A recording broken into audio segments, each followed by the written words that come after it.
Hello, नमस्ते and जय हिंद to all my amazing learners. Study brains में आप सभी का स्वागत है। आई होप आप सब अच्छे होंगे, हेल्दी होंगे और अच्छे से पढ़ रहे होंगे। सो आज के इस वीडियो में हम कवर करने वाले हैं फिजिकल ज्योग्राफी जो सब्जेक्ट है उसका one of the most important topic lithosphere. Lithosphere बहुत इंपॉर्टेंट टॉपिक है, चाहे वो यूपीएससी हो, एसएससी हो, पीएससी हो, इवन अगर आप स्कूल में हो और स्कूल में आप पढ़ रहे हो तो ज्योग्राफी जो सब्जेक्ट है उसमें लिथोस्फीयर काफ़ी इंपॉर्टेंट टॉपिक है। तो आज की इस वीडियो में हम लिथोस्फीयर पढ़ेंगे, ठीक है। ओके, सो सबसे पहले हम देख लेते हैं कि फिजिकल ज्योग्राफी में पढ़ना क्या होता है। एक ब्रीफ आइडिया मैं आपको बताती हूँ कि काफ़ी लोगों को कन्फ्यूजन होता है कि फिजिकल ज्योग्राफी में पढ़ना क्या होता है। 3 ऐसे स्फीयर्स होते हैं जो कि पढ़ने रहते हैं। पहला है lithosphere, second one is atmosphere, third one is the hydrosphere. ये 3 ऐसे स्फीयर्स हैं जिसको पढ़ने रहते हैं और ये तीनों स्फीयर्स में जहाँ कन्वर्जेंस होता है वहाँ पे बायोस्फीयर का एग्जिस्टेंस होता है, मतलब लाइफ का फॉर्मेशन वहाँ पे होता है। कैसे? जो लिथोस्फीयर है, ज़मीन वाला इलाका है, वहाँ पे लाइफ फॉर्मेशन होगा। एयर में जो गैसेस पाई जाती है जैसे ऑक्सीजन, कार्बन डाइऑक्साइड, उसको इनहेल एक्सहेल करके लाइफ फॉर्मेशन होता है। Third one is the hydrosphere, पानी से रिलेटेड, बिन पानी के कैसे लाइफ फॉर्मेशन होगा। तो ये तीनों का जो इंटरकनेक्शन है वो बायोस्फीयर से रिलेटेड है, मतलब कि लाइफ वहाँ पे होगी, ठीक है। अब हम आज की इस वीडियो में पढ़ेंगे लिथोस्फीयर के बारे में। लिथोस्फीयर में क्या क्या पढ़ेंगे ये देख लेते हैं। सबसे पहले हम देखेंगे कि लिथोस्फीयर होता क्या है, मतलब लिथोस्फीयर होता क्या है। सेकंड वन इस लिथोस्फीयर आया कहाँ से। जैसे आगे हम पढ़ेंगे कि एक लावा अर्थ के इंटीरियर से निकलता है, सॉलिडिफाई होता है, बाद में लिथोस्फीयर का फॉर्मेशन होता है। तो ऑब्वियसली हमको अर्थ का इंटीरियर भी पढ़ना पड़ेगा। अर्थ का इंटीरियर हम पढ़ेंगे आज के इस वीडियो में। फिर उसके बाद हम पढ़ेंगे कि अर्थ की 3 लेयर्स होती हैं, वो लेयर्स के डिस्ट्रीब्यूशन हम पढ़ेंगे। फिर उसके बाद उसकी कॉम्पोजिशन पढ़ेंगे कि कौन कौन सी जो मटेरियल्स हैं, कौन कौन से मेटल्स हैं, जो भी चीज़ें हैं, कंपोनेंट्स, कॉम्पोजिशन, ये सारी लेयर्स में कौन सी पाई जाती है वो हम देखेंगे, ठीक है। फिर आज हम अर्थ के इंटीरियर को अच्छे से पढ़ेंगे क्योंकि ऑब्वियसली बात है जो चीज़ें अंदर है वो बाहर निकल के लिथोस्फीयर बनता है, ठीक है। तो आज काफ़ी इंटरेस्टिंग होने वाला है। लिथोस्फीयर हम बहुत अच्छे से पढ़ेंगे और आज हम पार्ट 1 वीडियो करेंगे लिथोस्फीयर का, क्योंकि ये जो टॉपिक है ये काफ़ी बड़ा टॉपिक है, को एक बार में कवर करना इट्स डिफ़िकल्ट। तो अगर मैं भगा के पढ़ाऊँ तो आपको हो सकता है थोड़ी सी कन्फ्यूजन हो, लेकिन अगर आप सेकेंड पार्ट में मैं पूरी लिथोस्फीयर को कंप्लीट कर दूँगी। आपको क्या करना है, बिना स्किप किए वीडियो को from the start till the end पूरी देखनी है, क्योंकि बीच में आप छोड़ के जाओगे तो कन्फ्यूजन हो जाएगा। एक वीडियो देखा फिर दूसरा वीडियो देखा, ऐसे जंप करोगे तो हौच पौच हो जाएगा। इससे अच्छा है अगर आप मेरी वीडियो पूरी देखोगे तो आपको अच्छे से समझ में आ जाएगा। पेशेंटली आप थोड़ा सा पेशेंस रखिएगा, सारी चीज़ें समझ में आएगा। ट्रस्ट मी, बहुत मज़ा आने वाला है। Let's start the video and happy learning. Okay, so lithosphere का मतलब क्या होता है? लिथ का मतलब होता है रॉक्स। तो जैसे हमारा जो अर्थ है जियोइड शेप का है, आपको पता होगा, लेकिन सिंपल सी भाषा में ऐसा कहो तो हमारा जो अर्थ है वो स्फेरिकल शेप का दिखता है तो वो जियोइड शेप का। तो आप ऐसा समझ सकते हो कि हमारा अर्थ एक जस्ट लाइक अ स्फीयर, और जहाँ जहाँ पे रॉक्स, चट्टानें पाई जाती है उसे हम कहेंगे लिथोस्फीयर। इन सिंपल भाषा में आपको जस्ट लिथोस्फीयर का डेफिनेशन समझना हो तो, ठीक है। तो लिथ का मतलब होता है रॉक्स, जहाँ पे रॉक्स पाए जाते हैं स्फीयर में वो होता है लिथोस्फीयर। अब आप पूछोगे कि लिथोस्फीयर आया कहाँ से, मतलब जो रॉक्स है वो आया कहाँ से। रॉक्स आए हमारे अर्थ के इंटीरियर से, मतलब हमारे अर्थ का जो इंटीरियर है वहाँ पे मैग्मा पाया जाता है। वो मैग्मा बाहर निकल के इन the form of lava through volcanoes वो बाहर आते हैं, सॉलिडिफाई होते हैं, जब ठंडे हो जाते हैं तो वो एक लैंड फॉर्म ले लेते हैं, वही होते हैं रॉक्स, चट्टान, ठीक है। अब उसी से बनते हैं लिथोस्फीयर, ठीक है।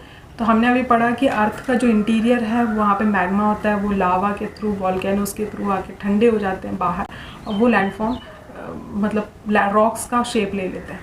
तो ऑब्वियसली बात है हमको क्या पढ़ना पड़ेगा, अर्थ का इंटीरियर, क्योंकि obviously lithosphere also related to the interior of earth. तो इंटीरियर ऑफ अर्थ हमको पढ़ना ज़रूरी है। तो ध्यान से सुनिएगा, सारी चीज़ें हम कवर करेंगे, स्टेप बाय स्टेप मैं आपको बताऊँगी। आपको बस ध्यान से सुनना है, बहुत पेशेंटली सुनना है, थोड़ा पेशेंस रखना। हम फ्रॉम द स्टार्ट मतलब फ्रॉम द वेरी स्क्रैच हम शुरू करेंगे और टिल द एडवांस्ड लेवल सारे लेयर्स को कवर करेंगे, सारी चीज़ें अच्छे से समझ में आ जाएगी। बस ध्यान से सुनना है आपको, ठीक है। देखिए हमारा जो अर्थ है इसमें 3 लेयर्स पाए जाते हैं। अर्थ के इंटीरियर में 3 लेयर्स पाए जाते हैं। पहला है क्रस्ट, जो ऊपर की सतह होती है जहाँ हम रहते हैं, वो होता है crust. Second one is the mantle and third one is the core. Crust, mantle and core, ये 3 लेयर्स पाई जाती है। आपको यहाँ पे एक डायग्राम दिख रहा होगा, ठीक है। अब ये 3 लेयर्स को फर्दर सब डिवाइड किया गया है उनके छोटे छोटे डिविजन्स में। जैसे कि क्रस्ट को सब डिवाइड कर दिया गया है कॉन्टिनेंटल क्रस्ट और ओशनिक क्रस्ट के साथ। मैंटल को सब डिवाइड किया गया है अपर मैंटल और लोअर मैंटल के साथ। और कोर को सब डिवाइड किया गया है आउटर कोर और इनर कोर के साथ, ठीक है। ये सारे जो आपको दिख रहे हैं एक एक करके हम पढ़ते हैं, ठीक है। जो क्रस्ट है एक एक करके समझते हैं, सारी चीज़ें समझ में आ जाएगी। जो क्रस्ट है हमने क्या बोला था, 2 पार्ट्स में डिवाइड किया था, कॉन्टिनेंटल और ओशनिक। कॉन्टिनेंटल क्रस्ट का मतलब जहाँ पे हम रहते हैं, वेयर डू वी लिव, जहाँ पे हमको सारे लैंडफॉर्म्स दिखते हैं जैसे कि माउंटेन्स, प्लेट्यूज, प्लेन एरियाज, ये सारे कॉन्टिनेंटल क्रस्ट में आते हैं। जहाँ पे मतलब जहाँ पे हम रहते हैं वो होते हैं continental crust. Second one is the oceanic crust, जहाँ पे समुंदर, जो ओशंस की जो सी फ्लोर होती है, जैसे ऑब्वियस सी बात है कि जो ओशंस होते हैं वो उसके नीचे भी तो फ्लोर ही होंगे, पाताल तो होगा नहीं। तो जहाँ पे ओशंस का सी फ्लोर होता है वो होता है ओशनिक क्रस्ट, ठीक है। ओशनिक क्रस्ट और कॉन्टिनेंटल क्रस्ट। अब हम आते हैं इसके कॉम्पोजिशन पे। तो कॉन्टिनेंटल क्रस्ट किससे बना होता है? ये बना होता है सिलिका और एल्यूमिनियम से, जिसको हम शॉर्ट में सियाल बोलते हैं। और ओशनिक क्रस्ट किससे बना रहता है? वो बना रहता है सिलिका और मैग्नीशियम से, जिसको शॉर्ट में हम सीमा बोलते हैं। तो कॉम्पोजिशन ऑफ कॉन्टिनेंटल क्रस्ट क्या होगा? सियाल। और ओशनिक क्रस्ट का कॉम्पोजिशन क्या होगा? सीमा। ये हो गया क्रस्ट का। अब आप मुझसे पूछोगे कि क्रस्ट कहाँ से लेके कहाँ तक रेंज करता है? ये करता है 34 किलोमीटर तक। 34 किलोमीटर तक इसका रेंज होता है from the surface deep down towards the interior of अर्थ, ठीक है। 34 किलोमीटर, ये हो गया क्रस्ट, ठीक है। अब नेक्स्ट आते हैं मैंटल पे। जो मैंटल का कॉम्पोजिशन होता है वो होता है सीमा, मतलब silica and magnesium. Just like oceanic crust, वैसे ही इसका भी कॉम्पोजिशन सीमा होता है, ठीक है। और next one is the core. Core का जो हमने सब डिविजन क्या किया था, आप आउटर कोर और इनर कोर। कोर का जो कॉम्पोजिशन होता है वो है निकल एंड आयरन, मतलब NiFe इसका कॉम्पोजिशन होता है। ये हमने कॉम्पोजिशन पढ़ा, ठीक है। अब back to the mantle. Mantle हमने बोला था अपर लेयर, अपर मैंटल और लोअर मैंटल।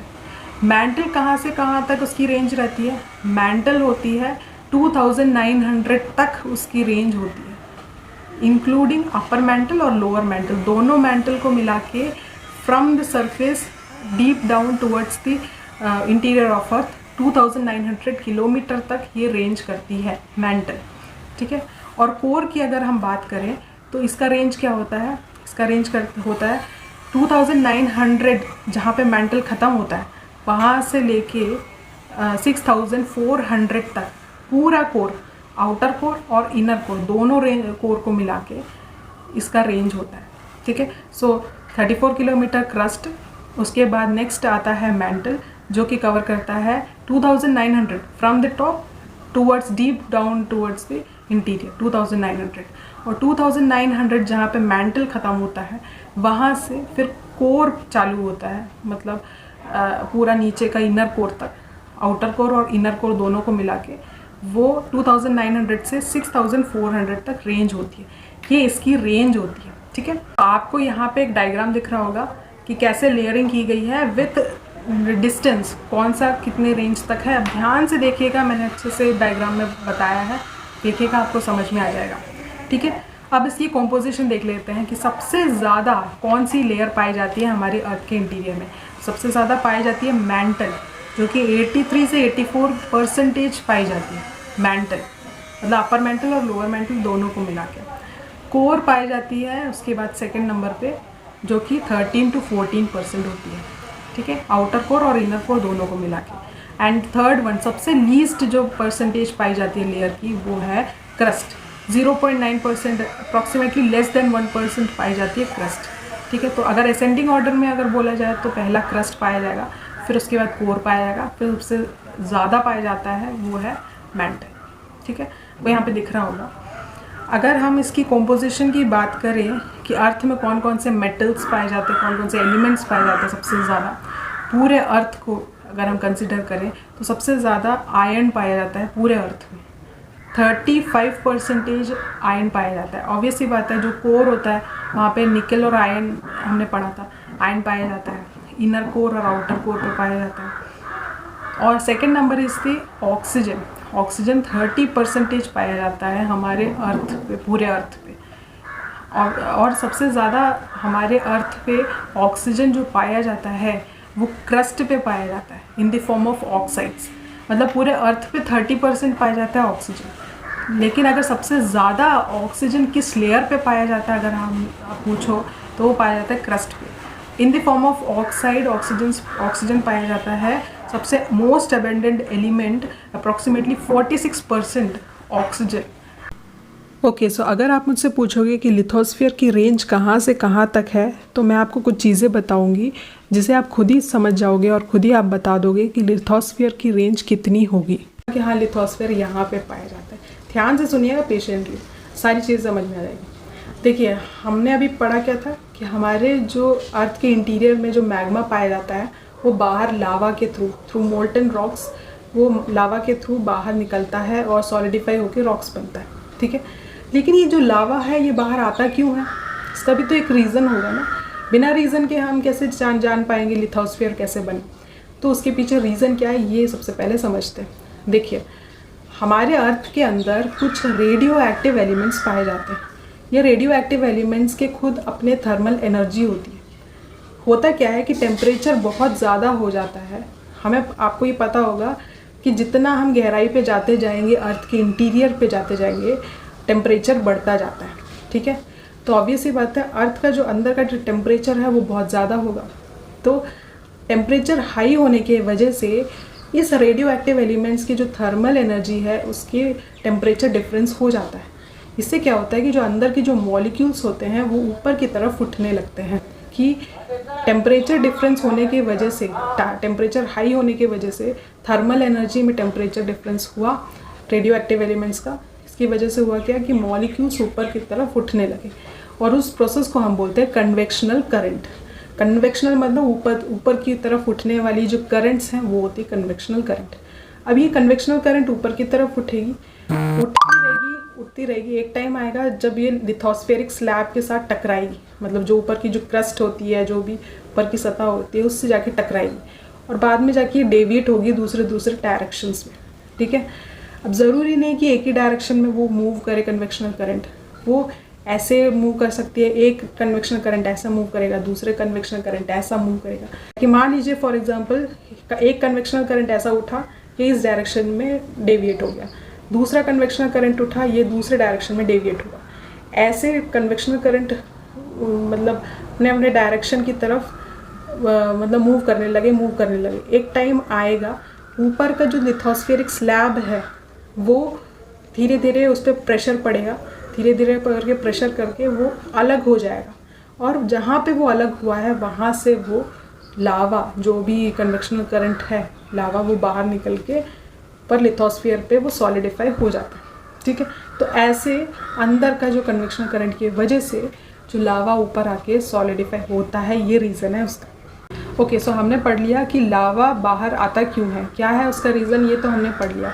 लेकिन ये जो लावा है, ये मोल्टन रॉक से ये पाया कहाँ पे जाता है, मतलब अर्थ के इंटीरियर में कितने डिस्टेंस कवर करने के बाद ये मोल्टन रॉक्स पाए जाते हैं, लावा पाया जाता है, ये भी तो जानना ज़रूरी है। तो आपको ध्यान में रखने वाली दो ऐसी चीज़ें, दो ऐसे फैक्ट्स हैं जो आपको याद रखना। सबसे पहले ये है कि जितना डेप्थ पे इंटीरियर ऑफ अर्थ जितना अंदर जाते जाओगे टेम्परेचर उतना ज़्यादा बढ़ता जाएगा। सेकंड फैक्ट ये है कि every 32 metre inside the earth, मतलब deep down the earth, interior of earth जितना हम कवर करेंगे उतना 1 डिग्री सेल्सियस टेम्परेचर बढ़ेगा। ये दो फैक्ट्स हैं जो आपको याद रखने। ठीक है, ये मैं आपको इसलिए बता रही हूँ क्योंकि और ऐसे कितने सारे, जस्ट इमेजिन कि how much 32 metre of depth should be covered so as to achieve high temperature that it would melt rocks. Just imagine कि कितने 32 मीटर के डिस्टेंस को, डेप्थ को, मतलब इंटीरियर अंदर कवर करना पड़ेगा कि टेम्परेचर इतना ज़्यादा बढ़ जाए कि वो रॉक्स को मेल्ट कर सके। Just imagine. तो ऐसे कितने सारे 32 मीटर कवर करने पड़ेंगे, कितने 32 मीटर कवर करने पड़ेंगे? ऐसे 100 किलोमीटर कवर करने पड़ेंगे, तब जाके ऐसा एक स्टेट आएगा जहाँ पे रॉक्स मेल्ट होने चालू हो जाएंगे। इसका कहने का मतलब ये है कि 100 किलोमीटर से पहले तक जो स्टेट होगा वो सॉलिड स्टेट का होगा। ऑब्वियसली बात है 100 किलोमीटर के बाद जब मेल्ट होगा रॉक्स तो वो स्टेट मतलब सॉलिड वाला तो होगा नहीं। तो कहने का मतलब ये है कि 100 किलोमीटर तक, जो सरफेस से 100 किलोमीटर तक जो डिस्टेंस होगा, कवर किया गया होगा, उस विड्थ को हम बोलेंगे लिथोस्फीयर, उस रेंज को हम बोलेंगे लिथोस्फीयर। लिथोस्फीयर का मतलब वो रॉक्स, उसका टेक्सचर क्या होगा? सॉलिड होगा, वो लिक्विड नहीं होगा, वो सेमी सॉलिड नहीं होगा, वो सॉलिड होगा, ठोस होगा, जिसकी वजह से वो मतलब उसको लिथोस्फीयर बोलते हैं। तो वो 100 किलोमीटर तक ही होगा। उसके बाद जो स्टेट आता है जिसमें रॉक्स धीरे धीरे करके मतलब मोल्टन रॉक्स हो जाते हैं, रॉक्स पिघलने लगते हैं, मेल्ट होने लगते हैं, जिसे हम लावा बोलते हैं। जहाँ से ये लावा उठ के बाहर आता है, जहाँ से सोर्स है, जो लावा का जो सोर्स है, वो 100 किलोमीटर के बाद से शुरू होता है। ठीक है, तो 100 किलोमीटर रेंज तक जो स्लैब है उसे हम कहेंगे लिथोस्फीयर। सो 100 किलोमीटर के बाद जब लावा निकलता है, जब लावा मतलब जब मोल्टन रॉक्स बनने लगते हैं, रॉक्स पिघलने लगती है, उस स्टेट, वो वाले जो लेयर को हम बोलते हैं एस्थेनोस्फीयर। एस्थेनोस्फीयर मतलब जहाँ पे रॉक्स पिघलने लगती है, मैग्मा जहाँ पे देखने को मिलता है, लावा फॉर्मेशन होता है, मोल्टन रॉक्स जहाँ पे देखने को मिलते हैं, उस लेयर को हम बोलते हैं एस्थेनोस्फीयर। ये 100 किलोमीटर के बाद से शुरू होता है। आप हमेशा ध्यान रखिएगा, जो लिथोस्फीयर की जो स्लैब्स होती हैं, ये एस्थेनोस्फीयर जो लेयर है इसके ऊपर फ्लोट कर रही होती है। ठीक है, ऊपर की तरफ ऐसे फ्लोट कर रही होती है। एस्थेनोस्फीयर का जो टेक्सचर होता है वो सेमी सॉलिड का होता है, वो मतलब पूरी तरीके से ठोस नहीं रहता। तो जितने भी रेडियो एक्टिव एलिमेंट्स हैं, इसके कन्वेक्शनल करंट ऊपर जब उठते हैं तो ये जो ऊपर की लिथोस्फीरिक स्लैब से इसमें भी मूवमेंट्स आपको देखने को मिलते हैं। ओके, सो आपको यहाँ पे एक डायग्राम दिख रहा होगा, मैंने बनाया ये डायग्राम। इस डायग्राम को देखते देखते जो मैं आपको बता रही हूँ वो आपको ध्यान से सुनना है। ठीक है, देखिए हमने अभी क्या पढ़ा, 100 किलोमीटर का रेंज होता है लिथोस्फीयर का। ठीक है, और हमने पिछले थोड़ी देर पहले क्या पढ़ा था कि 35 किलोमीटर का रेंज होता है क्रस्ट का। ठीक है, तो क्रस्ट जो लेयर है ये लिथोस्फीयर में आ जाएगा कि नहीं? आएगा ना, क्योंकि 100 किलोमीटर तो ऑब्वियसली लिथोस्फीयर कवर कर रहा है। तो पहले का जो 35 किलोमीटर है वो कौन कवर करेगा, कौन सा लेयर कवर करेगा? क्रस्ट कवर करेगा। ठीक है, बाकी का जो 35 के बाद जो रेस्ट 65 किलोमीटर है, मतलब 100 किलोमीटर का लिथोस्फीयर में 35 कवर किया क्रस्ट ने, क्रस्ट लेयर ने। बाकी के 65 ने किसने, कौन से लेयर ने कवर किया? वो कवर किया जो मैंटल है। हमने पढ़ा था ना, क्रस्ट के बाद नेक्स्ट कौन सा आता है? मैंटल। तो मैंटल का जो अपर मैंटल है, अपर मैंटल का जो सबसे ऊपर वाला पोर्शन है वो कवर करेगा लिथोस्फीयर में। तो लिथोस्फीयर में कौन कौन सी लेयर्स आती है? तो सबसे पहले आता है क्रस्ट जो 35 किलोमीटर का होता है। रेस्ट जो 65 किलोमीटर है वो कवर करेगा नेक्स्ट आने वाली जो लेयर है अपर मैंटल की, जो ऊपर वाली पोर्शन है। अपर मैंटल की जो ऊपर वाली पोर्शन है वो है ये लिथोस्फीयर में आ जाता है। ठीक है, अब अपर मैंटल का ऊपर वाला पोर्शन लिथोस्फीयर में कवर हो गया। ठीक है, अब अपर मैंटल का नीचे वाला जो पोर्शन है वो कौन कवर करेगा? ऑब्वियसली हमने क्या पढ़ा था कि लिथोस्फीयर के बाद कौन सा लेयर आता है? एस्थेनोस्फीयर।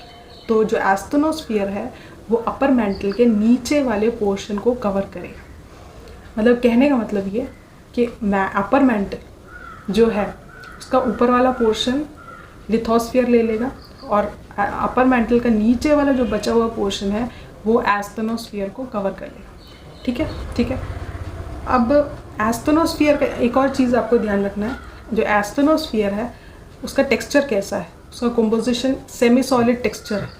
सेमी सॉलिड का मतलब कैसे सेमी सॉलिड, क्योंकि जो ऊपर का जो लिथोस्फेरिक स्लैब है वो इतना ज़्यादा हैवी है कि वो प्रेशर डाल रहा है नीचे वाले एस्थेनोस्फीयर के मॉलिक्यूल्स को कि तुम सॉलिड बन जाओ।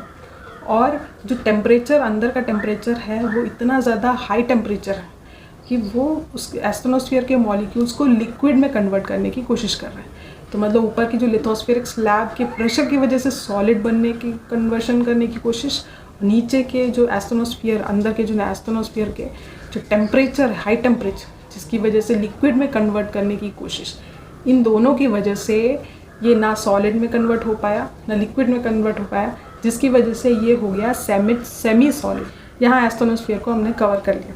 ठीक है, अब आते हैं लोअर मैंटल पे। Lower mantle more rigid than asthenosphere due to its pressure. हमेशा ध्यान रखिएगा कि नीचे आने वाले लेयर्स पे ऊपर के लेयर्स दबाव डालेंगे, प्रेशर डालेंगे। तो जैसे कि एस्थेनोस्फीयर और क्रस्ट जो है वो लोअर मैंटल के ऊपर होंगे, तो ऑब्वियस सी बात है वो नीचे दबाव डालेंगे, प्रेशर डालेंगे। तो उनके प्रेशर के वजह से जो लोअर मैंटल है इसका जो टेक्सचर होगा, ये मतलब जो टेक्सचर होगा वो रिजिड होगा, सॉलिड स्टेट में होगा, more rigid than asthenosphere due to its pressure. Lower mantle को हम एक और नाम से बोलते हैं जिसको हम बोलेंगे मीजोस्फीयर। इसकी रेंज होती है, मैंटल की रेंज मैंने आपको बताया था 2900 तक किलोमीटर तक होती है। ठीक है, ये हो गया lower mantle. Okay, so next है आउटर कोर। मतलब कि सरफेस से हम सबसे पहले कोर का कौन सा लेयर देखेंगे, आउटर कोर। सरफेस से सबसे पहले कौन से लेयर पे आएंगे, आउटर कोर पे। तो आउटर कोर एक्चुअली इसका टेक्सचर कैसा है, लिक्विड का। अब आप पूछोगे लिक्विड कैसे, तो सबसे पहली बात यह है कि इसमें सिलिका की अवेलेबिलिटी बहुत ही कम है। सिलिका होता क्या है, उसकी जो मेल्टिंग पॉइंट है बहुत ही ज़्यादा हाई होती है। इसकी वजह से जहाँ पे भी सिलिका पाई जाती है, जिस लेयर में भी, या तो वो सेमी सॉलिड की होती है या तो वो सॉलिड की रहती है। बट यहाँ पे सिलिका की अवेलेबिलिटी बहुत ही कम है, जिसकी वजह से जो टेक्सचर है वो सॉलिड या सेमी सॉलिड नहीं रहती। प्लस सिलिका हमेशा ग्रैनुअल्स टाइप के रहते हैं, तो वो उसकी वजह से ये लिक्विड है, ये इसमें सिलिका की अवेलेबिलिटी नहीं है। दूसरा रीज़न ये है कि फेरस इसमें पाया जाता है जिसका मेल्टिंग पॉइंट बहुत ही लो रहता है, तो ये जल्दी से लिक्विड हो जाता है, जिसकी वजह से जो आउटर कोर की जो टेक्सचर है वो लिक्विड होता है, इन रीजंस की वजह से। ठीक है, अब आते हैं इनर कोर की तरफ। आउटर कोर में हमने पढ़ लिया कि यहाँ पे लिक्विड पाया जाता है, लेकिन जो इनर कोर है, इनर कोर में जो टेक्सचर है, जो भी एलिमेंट्स का जो टेक्सचर है वो लिक्विड नहीं होता, वो सॉलिड होता है, रिजिड सॉलिड होता है। सबसे ज़्यादा ठोस सॉलिड जो टेक्सचर है पूरे लेयर्स के कंपैरिजन में वो इनर कोर का होता है। क्यों? क्योंकि पहला रीज़न ये है कि जितने भी लेयर्स ऊपर के होंगे वो सारे के सारे नीचे की तरफ प्रेशर बना रहे होते हैं। दूसरा रीज़न ये है कि जितने भी, हमेशा याद रखिएगा कि डेंसर एलिमेंट्स हमेशा अंदर की तरफ कॉन्सेंट्रेटेड होता है। कैसे कि मतलब अर्थ जब अपने एक्सिस में रोटेट करता है, तो जब रोटेशन के दौरान होता क्या है कि जो डेंसर एलिमेंट्स हैं वो अंदर की तरफ कॉन्सेंट्रेट होता है, लाइटर पार्टिकल्स है वो बाहर की तरफ वो डिपॉजिट होने लगता है। तो एकदम रिजिड सॉलिड होते हैं ये इनर कोर के जो मटेरियल्स होते हैं, जो टेक्सचर होते हैं। इसमें कौन से मेटल्स पाए जाते हैं, कौन से एलिमेंट्स पाए जाते हैं, निकल और आयरन। ठीक है, NiFe, ये मैंने आपको पहले बताया था। तो ये है टेक्सचर, ये है कॉम्पोजिशन लेयर्स का। रेंज मैंने आपको बताया, विद डायग्राम आप समझाया आज की इस वीडियो में, और कैसे लावा ऊपर की तरफ आता है। तो आई होप आज का वीडियो आपको पसंद आया होगा। आई होप आपको ये वीडियो पसंद आया हो तो प्लीज़ लाइक कर दीजिएगा, शेयर कर दीजिएगा और मेरे चैनल को सब्सक्राइब करना ना भूलिएगा। क्योंकि अगर मैं आपके लिए मेहनत करती हूँ, थोड़ा सा मेहनत करके आप भी मेरे चैनल को सब्सक्राइब कर दीजिए, मुझे भी अच्छा लगेगा और मुझे भी सेटिस्फेक्शन मिलेगा। अगले टाइम मैं कंटेंट आपको प्रोवाइड करूँगी तो मुझे खुशी मिलती है, बहुत खुशी मिलती है कि अगर आप मेरे चैनल को सब्सक्राइब करते हो तो थैंक यू सो मच। आप आखिरी तक बने रहे। अगर आपने ये वीडियो देखी लास्ट तक तो आपको लेयरिंग वाली इंटीरियर ऑफ अर्थ में कन्फ्यूजन नहीं रही होगी। और जितनी भी चीज़ें हैं मैंने आपको कवर कर दी। ओके, सो हमने आज की वीडियो में क्या क्या पढ़ा? हमने पढ़ा कि लिथोस्फीयर क्या होता है, लिथोस्फीयर कैसे बनता है, लिथोस्फीयर बनने की वजह से अर्थ के इंटीरियर को हमने समझा, जो लेयर्स होती हैं, जो अलग अलग लेयर्स, क्रस्ट हो गई, मैंटल हो गए, कोर हो गया, फिर उसका सब डिविजन हो गया, कॉन्टिनेंटल क्रस्ट, ओशनिक क्रस्ट, फिर उसके बाद अपर मेंटल, लोअर मेंटल, मतलब अपर मेंटल में जो नीचे वाली सतह होती है अपर मेंटल की, उसे एस्थेनोस्फीयर बोलते हैं। वहाँ से लावा निकल के आता है, सॉलिडिफाई होता है, फिर वही रॉक्स बनता है। रॉक्स सॉलिडिफाई, वो लावा क्यों बाहर निकल के आता है, रीज़न क्या है? रेडियो एक्टिव एलिमेंट्स की वजह से, टेम्परेचर, थर्मल डिफरेंसेस की वजह से। फिर उसके बाद हमने पढ़ा कि मतलब और भी कंपोजिशंस पढ़े कि हर एक लेयर में कौन कौन सी मटेरियल्स पाई जाती है, और हमने रेंज पढ़ा कि कितने किलोमीटर तक कौन कौन सी लेयर्स पाई जाती है, लिथोस्फीयर का कौन सा लेयर होता है, और मैंटल को क्या बोलते हैं हम। हाँ, एक और चीज़ ध्यान रखिएगा, कोर जो होता है ना, कोर, चाहे वो इनर कोर हो या आउटर कोर हो, उसको हम बोलते हैं बैरिस्फीयर। ठीक है, ये मैं बताना भूल गई थी, बैरिस्फीयर बोलते हैं ये कोर को। ठीक है, तो हमने इन सारी चीज़ों को कवर किया। नेक्स्ट वीडियो में हम कवर करेंगे कि हमको कैसे पता चला कि ये ऐसी लेयर्स होती है, इतनी कंपोजिशन होती है, ये इतने से इतने रेंज तक ये लेयर होती है, या फिर अर्थ के एस्थेनोस्फीयर, मतलब ये वाला रेंज पे मोल्टन रॉक्स मिलते हैं।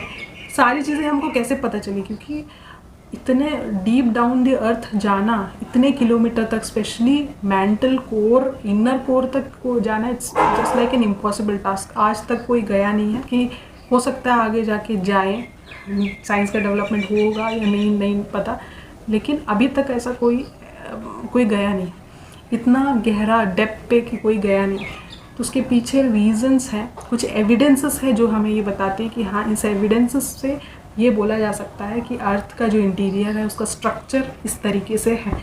तो नेक्स्ट वीडियो में हम एविडेंसेस पढ़ेंगे कि कौन कौन से ऐसे एविडेंसेस हैं जिसके थ्रू हम ये बोल सकते हैं कि अर्थ की लेयर ऐसी है, कंपोजिशन ऐसा है, और कहाँ पे लिक्विड, कहाँ पे सॉलिड, ये सारी चीज़ें पाई जाती हैं। ठीक है, सबसे शॉर्ट में मैं आपको बताती हूँ, क्रस्ट सॉलिड होता है, फिर उसके बाद मेंटल, जो अपर मेंटल है जहाँ पे एस्थेनोस्फीयर पाया जाता है, सेमी सॉलिड है। अपर मेंटल के बाद जो नीचे आता है लोअर मेंटल, वहाँ पे क्या पाया जाता है, रिजिड सॉलिड टेक्सचर पाया जाता है। फिर आउटर कोर पे क्या पाया जाता है, ये लिक्विड पाया जाता है टेक्सचर, और इनर कोर पे सॉलिड, ठोस सॉलिड टेक्सचर पाया जाता है। ये इसके एलिमेंट, मतलब टेक्सचर। तो नेक्स्ट वीडियो में हम एविडेंसेस पढ़ेंगे, इस एविडेंसेस के थ्रू हम बोल सकते हैं, कुछ ऐसे एविडेंसेस है, बहुत मज़ा आएगा।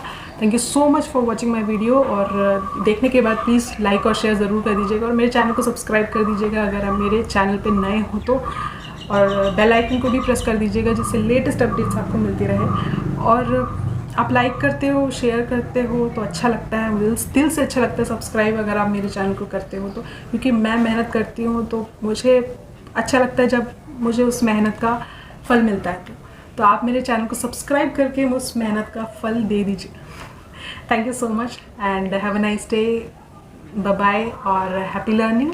ऐसे ही पढ़ते रहिए। और हाँ, अगर आपको मेरी पुरानी वीडियोस जितनी भी देखनी है related to science and technology की भी वीडियोस डालती हूँ, और ज्योग्राफी की भी वीडियोस डालती हूँ, इकोनॉमी की भी 1-2 वीडियोस डाली है। शुरुआत की कुछ वीडियोस है मैं अभी डालती हूँ, अभी शुरुआत है मेरी, पिछले 1 महीने से मैंने स्टार्ट किया है ये चैनल, तो आप मुझे सपोर्ट करिएगा।